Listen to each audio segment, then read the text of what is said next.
Yo, what's up, you guys? Teddy Striker here, and this Saturday, Mike Perry is taking on Jake Paul. It was supposed to be Mike Tyson versus Jake Paul, 59-year-old Mike Tyson versus 27-year-old Jake Paul, which, that's just the type of guy that Jake Paul is. Taking on old guys who are clearly past their prime and like that shouldn't be in the ring anymore. But now he's actually going up against a live dog in Mike Perry. Mike Perry has been doing bare knuckle boxing for a couple years now. He's really like the face of that organization. He's like putting people away in 40 seconds, like getting them out there like in 2 rounds, 1 round.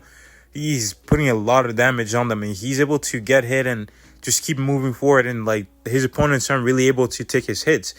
But now he's taking on Jake Paul in boxing, and I really hope that Mike Perry wins this and knocks Jake Paul out because, Jake Paul, he went out there and he beat up Anderson Silva, beat up Tyron Woodley, beat up Ben Askren, Nate Diaz, like all these old retired MMA guys, and he's making MMA look bad by saying, oh, I started boxing like 5 years ago and I'm already beating these world champions in MMA, and we like someone from MMA has to beat him. Like a lot of people were happy that Tommy Fury beat him, but in my opinion, I think that an MMA fighter who's like really like in their prime, who actually is a striker, needs to go out there and knock this dude out.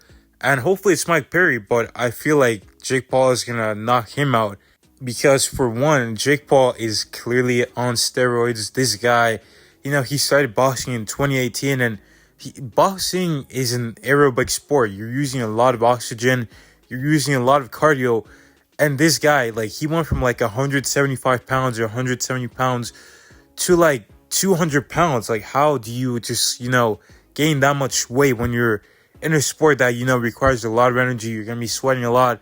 You're going to be losing a lot of weight.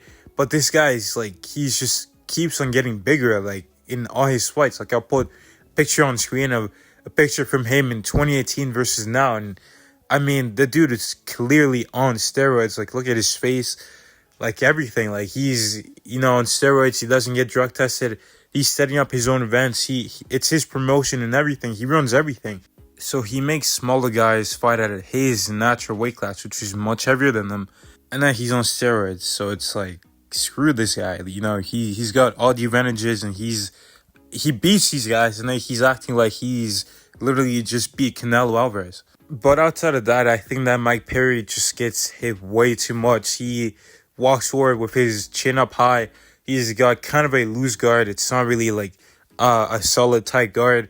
And, Jake Paul does, he does hit hard, whether that's natural or because of his enhancement, usage.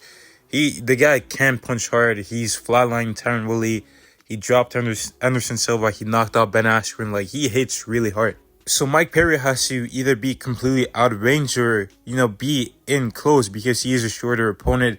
And he's going to be looking to close that distance. But the good thing is, Jake Paul has struggled against fighters who were able to get in close and land some shots in the pocket. And this is where Mike Perry is the best at, in that close range, taking shots and hitting his opponents, because he can't take a really good shot. He does get hit a lot, but he will, absorb a shot and then land some like good hard shots on his opponent's back.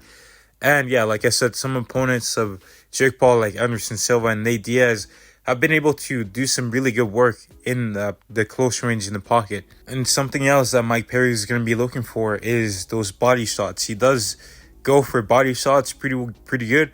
And he's going to be looking to land those body shots on Jake Paul.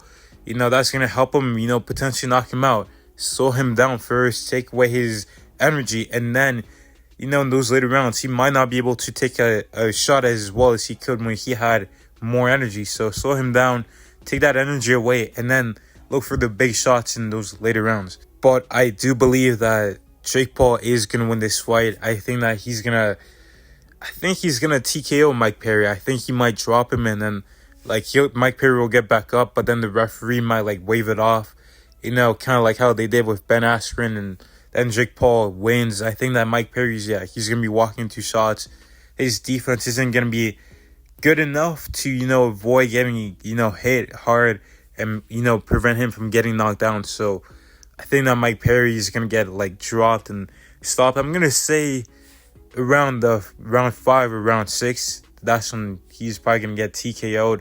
But yeah, I'll definitely be cheering for Mike Perry. But if Jake Paul wins, he's obviously gonna go and fight Mike Tyson, because that's just the type of bum that Jake Paul really is.